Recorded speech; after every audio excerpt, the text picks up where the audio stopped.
வணக்கம் தோழர்களே, இன்னைக்கு நாம ரீரிலீஸ் செய்யப்பட்ட எம்ஜிஆர் அவர்களுடைய திரைப்படங்களை பற்றி தான் பேச போகிறோம்.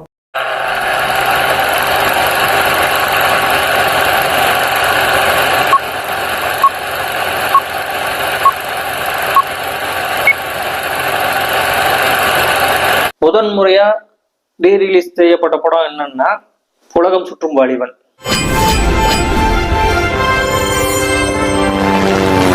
அந்த படத்தை 1994 சினிமா ஸ்கோப் வடிவில் ரிலீஸ் பண்ணாங்க. உங்களுக்கு $10 கோடி பெருசு, இந்த உலகத்தில் உள்ள தனி ஜீவன் எனக்கு அதை விட பெருசு. அப்போ ஓரளவுக்கு படம் நல்லா போச்சு. உலகம் சுற்றும் வாலிபன் படத்தை 2009 டிடிஎஸ் சவுண்ட் சிஸ்டத்தோட படத்தை ரிலீஸ் பண்ணியிருந்தாங்க. அப்போ இந்த படம் பார்த்தீங்கன்னா சினிமா ஸ்கோப் இல்லாம வெறும் 35 mm தான் படத்தை ரிலீஸ் பண்ணாங்க. உன் படத்தை நான் பார்த்துட்டேன், என் படத்தை நீ பார்க்க வேண்டாம். படம் நல்லா போச்சு. 2009 ரிலீஸ் பண்ணாங்க. அந்த படத்தை அதுக்கு முன்னாடி 94 ரிலீஸ் பண்ணாங்க. ரெண்டு தடவை ரிலீஸ் பண்ணி இப்ப 3வது வாட்டி ரிலீஸ் பண்ணிருக்காங்க. 3வது வாட்டி எப்போ? 2020 ரீரிலீஸ் பண்றது ரெடி பண்ணியிருந்தாங்க. கொரோனா லாக்டவுன் வந்ததுனால அந்த படத்தை ரீரிலீஸ் பண்ண முடியல.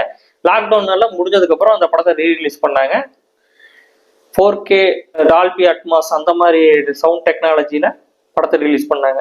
படத்தை 4Kல தெளிவா சூப்பரா ரீமாஸ்டர் பண்ணியிருந்தாங்க. அந்த படத்தை இப்ப பார்த்தாலும் புது படம் பார்த்த மாதிரி தான் ஞாபகம். அந்த படத்தை எடுத்ததும் எம்ஜிஆர் தான், ப்ரொடியூஸ் பண்ணதும் எம்ஜிஆர் தான். எம்ஜிஆர் பிக்சர்ஸ் உலகம் சுற்றும் வாலிபன் டைட்டில் வரும், பார்த்துருப்பீங்க.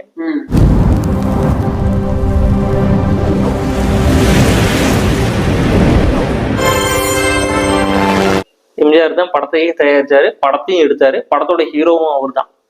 ஃபாரின்ல ஷூட் பண்ணிருப்பாரு. அந்த காலத்திலேயே ஃபாரின் எப்படி இருந்தது? 1970களில் ஃபாரின் எப்படி இருந்தது? உலகம் சுற்றும் வாலிபன் அப்படிங்கறதுனால உலகத்தையே சுத்தி. ஆமா, அந்த கதை அந்த மாதிரி எழுதிட்டாரு.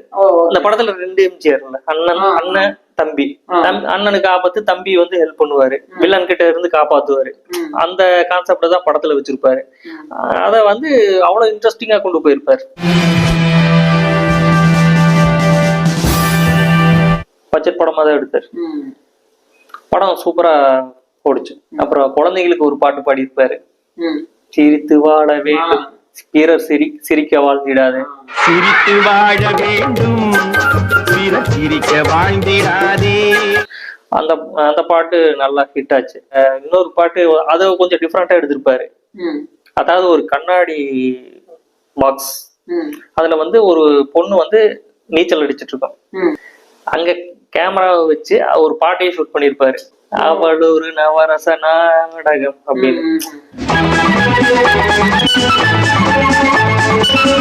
அந்த பாடலும் சூப்பரான நல்ல ஹிட். படத்தை எடுத்த விதம், கேமரா வச்ச இடம் சூப்பரான ஒரு. அப்ப கேமரா பூந்து விளையாண்டு இருக்கும்.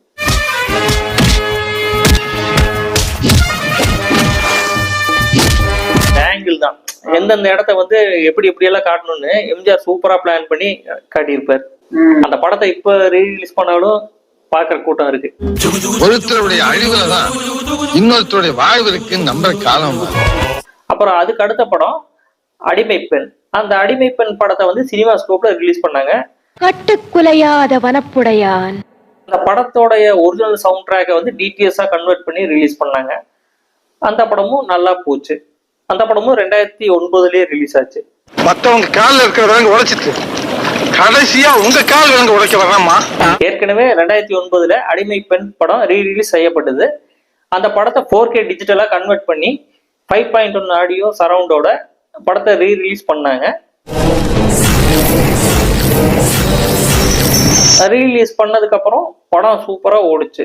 இந்த படத்துல சில விஷயங்கள் எல்லாம் நீங்க பார்க்கணும். அடிமை பெண் படத்துல ஹீரோயின் ஜெயலலிதா அம்மா நடிச்சிருப்பாங்க. Double act. தலைவன் கழுத்துக்கு மேல தலை இருக்கிற எல்லாரும் தலைவன் ஆயிட முடியாது. அந்த படத்துல பாட்டெல்லாம் நீங்க கேட்டிருக்கீங்களா? கேட்டிருப்பேன், ஆனா அந்த படமான்னு தெரியாது. ஏமாற்றாதே பாட்டு. சரி, இப்ப 1001 படம் 2014 ரீரிலீஸ் பண்ணாங்க.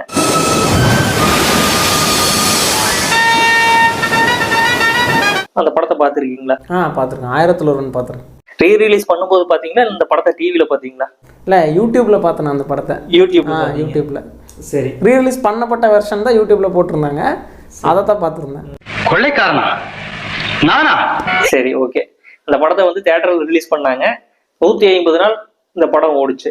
படத்தை சினிமா ஸ்கோப் பண்ணி 5.1 சவுண்ட் சிஸ்டத்தோட இந்த படத்தை வந்து ரிலீஸ் பண்ணாங்க.